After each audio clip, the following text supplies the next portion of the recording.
राग द्वेष न हो तो हर कोई जो है बुद्ध हो सकता है। तो ऐसे सम्यक संबुद्ध को हम नमन करते हैं। तो तथागत बुद्ध के पहले भी बहुत से बुद्ध हो चुके हैं, तो सभी बुद्धों को मैं नमन करता हूँ, ऐसे सम्यक संबुद्ध को। और इसको 3 बार कहा गया। तो 3 बार क्यों कहा गया? क्योंकि हम मन वचन और कर्म से निर्वाचा लेते हैं, ये ऐसे सम्यक संबुद्ध को हम नमन करते हैं 3 बार।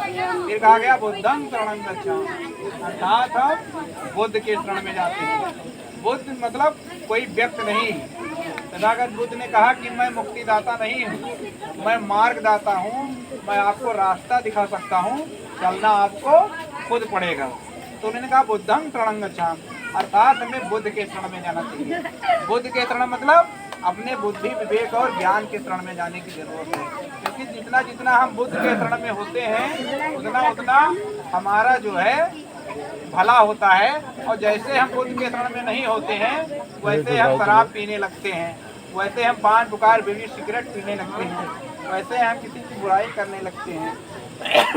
तो इसीलिए कहा गया कि बुद्धं शरणं गच्छामि, हमें बुद्ध के शरण में जाना चाहिए। बुद्ध तथागत बुद्ध नहीं कहते हमारे शरण में आइए, उन्होंने कहा था मैं मार्गदाता नहीं हूँ, मुक्तिदाता, मैं मुक्तिदाता नहीं हूँ, मार्गदाता हूँ, मैं आपको रास्ता दिखा सकता हूँ, चलना आपको खुद पड़ेगा। तो हमें बुद्ध के शरण में जाना चाहिए, ज्ञान के कहा गया धम्मं शरणं गच्छामि, अर्थात हमें उस धम्म के शरण में जाना चाहिए जिस धम्म के शरण में जाने से सभी का कल्याण हो।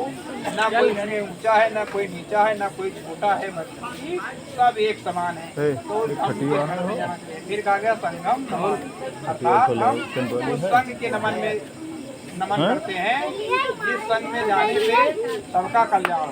जैसे यहाँ एक संघ है, इस संघ में ना कोई छोटा है ना कोई बड़ा है, बल्कि सब एक समान है।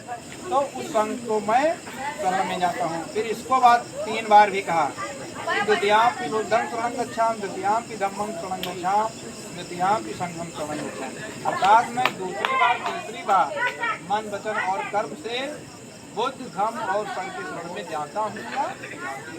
फिर उसके बाद जो है पंचशील आपने ग्रहण किया। पंच मतलब 5 और शील मतलब होता है आचरण। हमें अपने जीवन में जो है 5 शील का पालन करना चाहिए। जैसे आपने देखा होगा कि हमें अगर समाज के बीच में रहना है तो हमें एक नियम कानून के अनुसार रहना चाहिए। अगर जिस समाज में कोई नियम कानून नहीं होता है वो समाज आगे जीवन में नहीं बढ़ सकता है। तो इसीलिए सम्यक संबुद्ध ने जो है 5 शील दिया गृहस्थियों के लिए, और जो उससे आगे हैं जो ये भंते लोग होते हैं उनके लिए 8 शील, और आगे जो है उनके लिए 208 शील। तो इसी प्रकार जो है जो सामान्य गृहस्थी में रहते हैं तो कम से कम 5 शीलों का पालन करते हैं। अल्लाह ना करो, चुप रहो, अल्लाह न करो कोई समाधियामि, अर्थात हमें प्राणी हिंसा से दूर रहने की मैं इच्छा ग्रहण करता हूँ। अर्थात मैं अकारण जीव हत्या नहीं करूँगा। अगर कारण पड़ेगा तो मैं अपनी सुरक्षा में कर सकता हूँ, लेकिन अकारण हमें जीव हत्या करने की जरूरत नहीं है। अगर कुत्ता सो रहा है तो हमें अकारण उसको मारने की जरूरत नहीं है, लेकिन अगर कुत्ता हमें काटने दौड़ रहा है तो हमें अपनी सुरक्षा के लिए जो है उस पर हिंसा कर सकते हैं।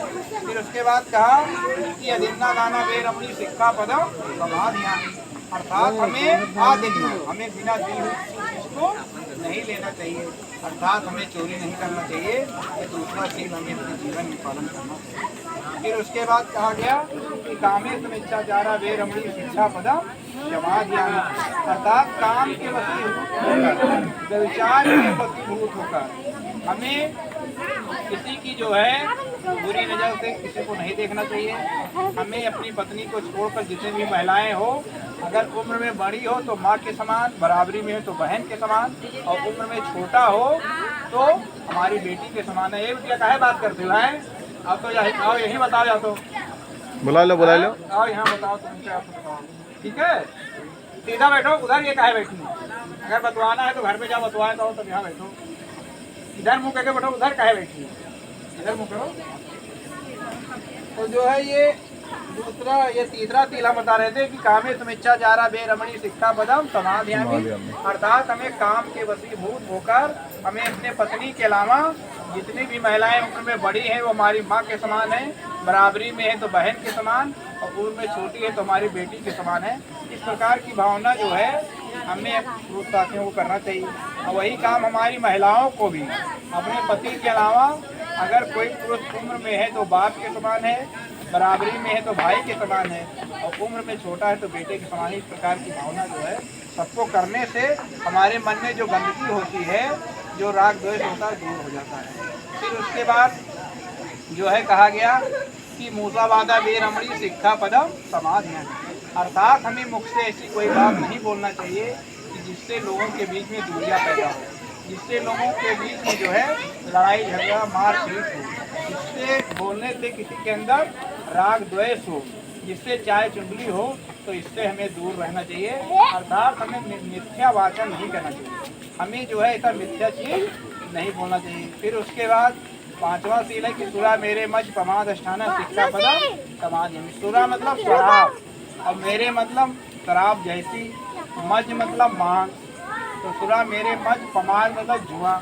हमें जो है न शराब पीना चाहिए, न शराब जैसी जितनी भी नशीली वस्तुएं हैं, पान पुकार बीड़ी सिगरेट गांजा भांग, जो भी हमारे मन मस्तिष्क को विकृत कर देता है, उन चीज़ों का सेवन हमें नहीं करना चाहिए, और मांस का सेवन नहीं करना चाहिए, और न जुआ खेलना चाहिए, और न जुए के स्थान पर जाना चाहिए। तो मैं इसका जो है शिक्षा ग्रहण करता हूँ।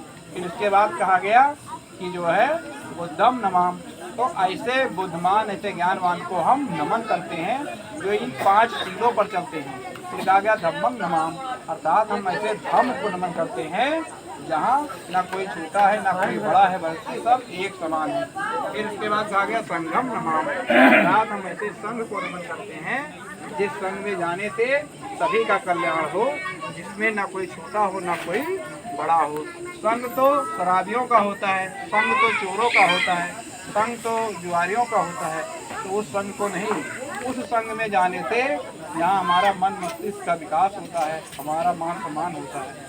तो इस प्रकार से आप लोगों ने जो है तीसरा गोष्ठी ग्रहण करने का काम किया। तो मैं सबसे पहले पूरे विश्व को मानो मानो एक समान का नारा देने वाले सम्यक संबुद्ध को मैं नमन वंदन करता हूँ।